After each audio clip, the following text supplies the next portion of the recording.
Hey guys and gals, Never here from Drake Wayne Game, and a Southern Mounts Twitter the Gaming Dragon. Merry Christmas, y'all, and happy holidays. I hope y'all are enjoying your day and having great food and spending time with friends and family, or just maybe yourself to give yourself a break from that awful, terrible holiday rush. But so, y'all, I'm bringing you the greatest hits today. We're going to be doing Soulcreek, Violet Memoir, and Lust Shards. Yeah, action-packed day, y'all. Some of your favorite visual novels, anyway. Let's go ahead and jump right back in. Alarm chain, you were up, and let's go. Alright. Fight back against the Black Zones. Do the final task. You wish to continue this path. Did I? Oh. Wrong one, y'all. There we go. Okay. I lean my weight against him, but he snarls in discomfort. I back away from him. What's wrong? There's pain. Oh, sorry. Where does it hurt? He glances down at his side. I hover my hand over his ribs, just shy of making contact. He gives me a sharp warning growl in true canine fashion. Right there, huh? I pet his arm instead. Think you can walk today? Yes. You will lean on the other side of me. Actually, I can probably walk myself with a stick or something. Loken nods and grabs my spear and passes it to me. You can walk with this. My spear. I clasp it confidently, letting it take my weight. A smile flicks across my face. This thing has already seen me through some rough times. Holding it, I feel safer. Yeah, this is fine. Great, actually. Okay, then we will now walk to the village. I lean against my spear and begin limping towards the door. Alex, no. Quite abruptly, Loken blocks my path with a scowl. I frown. What? Wait. Before I can challenge him, he marches ahead of me and opens the door outside. His head flicks in either direction. Loken, what's wrong? Ignoring me, he steps out with a whip of his bushy tail and leaves me, propped crookedly against my spear with a bewildered frown. Barely a moment later, Loken turns and holds the door ajar, gesturing for me to follow. It is clear. What's clear? Outside, come. I stare at him for a moment, perturbed. Sure. I limp towards the door and follow Loken into the sunlight. Sunlight burns my eyes. I scrunch my face in discomfort. The cold wind feels crisp and raw against my frail skin. Despite that, it feels good to see this view again with my own eyes. Really good. You must move carefully. Yep, I know. I barely limped a single step forward before. Wait. He steps in front of me, blocking my view of the scenery. Stay behind me. He turns without acknowledging my confused frown, then halts after only 2 steps. Alex. Yeah? This will not work. Instead, you will walk in front of me. Loken, what are you... I cannot see you. You must walk in front. I smile, concealing my concern for him. I just need to be patient. What happened affected us both. He's hurting too. All right, I'll walk in front. I limp a few steps forwards. Slower. He grabs my shoulder and pulls me even closer. I gasp, slightly pained by the strength of his grip. Ah, easy.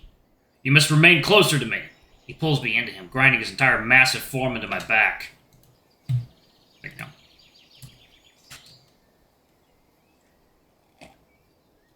Oh, yeah. That's good.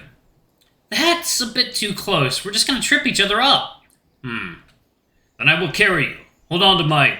Loken, stop. He falters, tilting his head curiously. I turn to face him, keeping my voice firm. Take it easy, okay? You're not a guard dog. I know you're anxious, I am too, but it's alright. There's no danger here. I'm right here, with you. His tail goes limp and his ears flick in despondency. You are certain? His voice breaks. Seeing his face, it dawns on me just how scared he is right now. Worse than I thought by a long shot. I step closer to embrace him, tightly and fully, mindful of his injuries.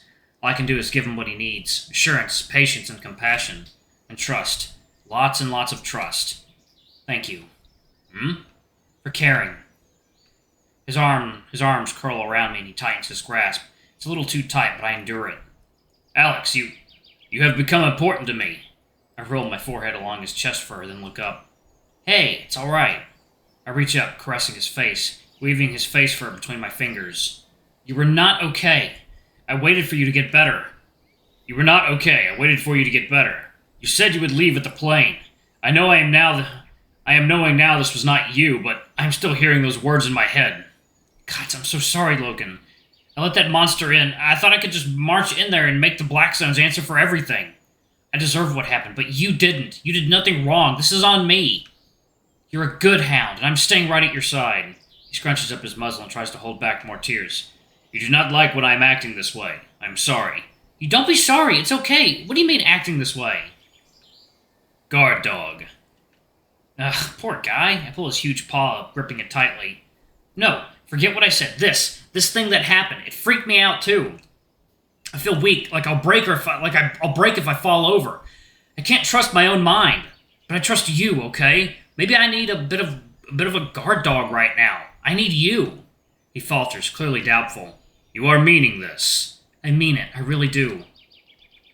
Okay. He nuzzles the top of my head, digging the tip of his snout into my hair. I smirk in bemusement when he carefully leans down and licks my ear in affection. Huh. Hound. Human. I grind my forehead into his chest. You're important to me, too. I hate his insecurities. He deserves to be happy. I really have bonded with him. He's my safety. I feel odd about him. Warm. Happy, but sad. I'm not sure what that means. I step away, leaning back on my spear. Come on, let's keep going. Yes, we will now visit my healers. They will inspect your wounds. You still want me to walk in front of you? He grumbles uncertainly. You'll be okay. I will, and I trust you.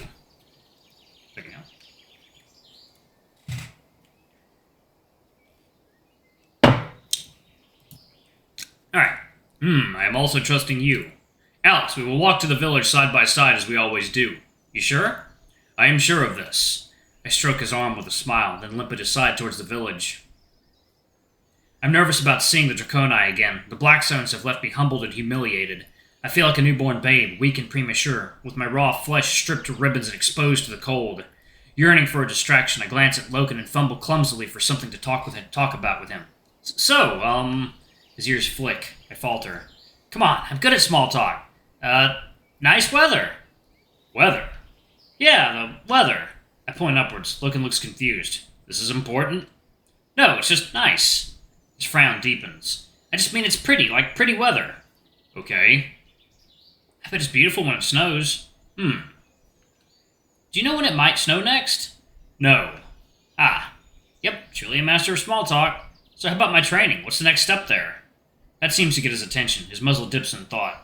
A Blackrunner's acolyte must learn many things. Most acolytes begin this training when they are young, but you have already survived the greatest trials.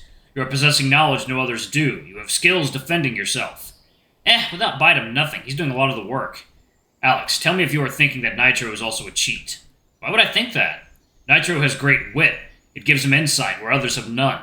This allows him to do things other Blackrunners cannot do. Tell me if this makes him a cheat. Of course not, but that's different. Explain. That's him doing that. Bite is a different person. This does not matter. Nitro's wit is a part of him, as Bite is a part of you. This makes you a great Blackrunner. Well, still, the clan would exile me if they knew about him.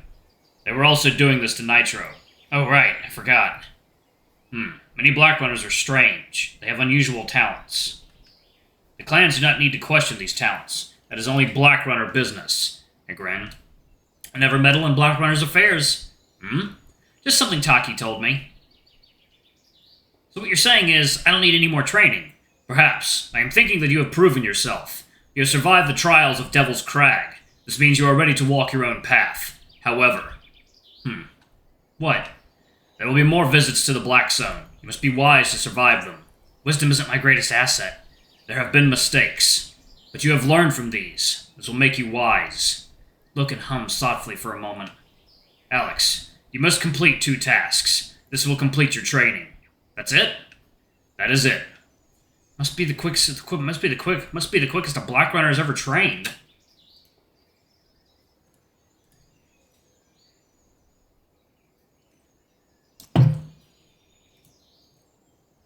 Yes, but you are a Zephyr. You have Bite. You are suitable for the role. There is knowledge you must still learn. You must know of Ilela. You must learn of its history in the clans. You must learn how to help others as a Blackrunner. But you do not need a mentor to learn these things. You will discover these yourself. Even with my god's awful craft? Even with that. Thanks. What are the tasks? First, you must speak to our chieftain and offer your services as a Blackrunner. She will instruct you of the clan's needs. You will then go to the Black Zone to find the salvage she requests. You will do this alone. I laugh. This is not a joke. Sorry, my guard dog right here throwing me back into the Black Zones, alone. You have survived Devil's Crag. You'll be okay. I am trusting you. It's odd, but part of me actually feels comfortable stepping back into the black zone. I can sail that black ocean. The zones themselves aren't what broke me. My past did that. Glitch did that. I don't know my way around to Layla that well. You may ask me of places where salvage can be found. You may also ask Nitro. As soon as my ankle feels better, Bite and I will get on it. I'm actually eager for this. I'm searching for horrible truths to simple salvage run. It'll be a chance to prove to myself that I'm still capable. I'm not defeated. I'm not powerless. This place hasn't beaten me. It never will. What's the second task? You must reflect on all you have learned in Layla. You must consider how your unique knowledge as a Zephyr will support you. How exactly? By passing this knowledge on to an acolyte of your own. I glare in horror. No! Yes. I'm not ready! This is the task. He's not ready. He is young, but this is good. This boy must be shown the path. You know that he throws spiders at people and shits in the woods, right? He's quite a little asshole. I am knowing this. But look, I know you guys train acolytes young, but after what I've seen in the Black Zones, after Devil's Crag, I'm not ready to throw a kid into that madness. If anything happened to him, it'd be on me. You would prefer another Blackrunner train this boy. They will not show this kindness. Would you? No. Well, maybe Nitro could. No. It will be you. This is important for your training. You are a living Zephyr. You have survived the Black Zones. You will be a great Blackrunner. With your guidance, Mylo will also be a great Blackrunner.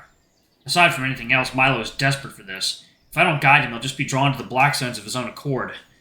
That won't end well. At least if I'm training him, I do it safely, on my terms. Where would I even begin?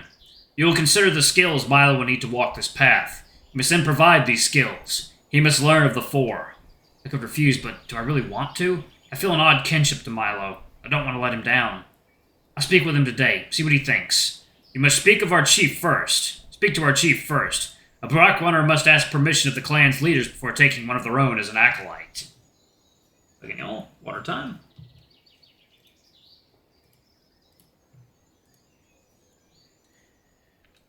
You think she'll accept? She will, but you must still honor this tradition.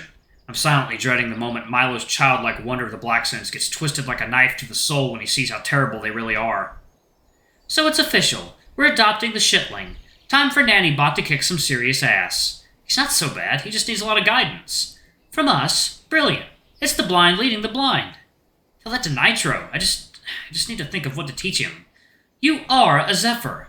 You know how they lived. In a way, you're the best mentor a young acolyte could ask for. Blackrunners are guardians of terrifying, esoteric knowledge. Knowledge that you, a Zephyr, already have. Just think about the things you could teach him that no other Blackrunner could. I'd start with that. That's good advice. Really good. Don't sound too surprised, dickhead. I'm actually a fair bit smarter than you. See? Between us we'll be great mentors, and you'll be a great nanny demon. What the fuck did you just call me? A nanny demon? Wow, I can't believe you went there. Sorry, I was just trying to break the ice. Too soon? I hope you choke on Loken's cock. Who am I kidding? You'd probably enjoy that. Hey, come back! Come on, Bite, I'm sorry. I'm just trying to... Ah! I swallow my anxiety as Loken and I limp into the view of the tribeswomen. I feel their curious eyes, clawing and biting at me in my pathetic fragility. I instinctively turn my lacerated face away. Alright, y'all, I'm gonna go ahead and pause it right there. I hope y'all have a wonderful Merry Christmas and a Happy Holiday. More content to come soon. I hope y'all enjoy. I don't know what the fuck I'm saying. Hope y'all enjoy and have a great holiday season. Thank you to all of our lovely patrons. Y'all are awesome. I can't wait to get back into it after Christmas, and I got big plans for the new year, y'all. We're gonna be expanding the channel and trying some new stuff out. Anyway, I love you all, and I'll see y'all in the next video. Bye-bye!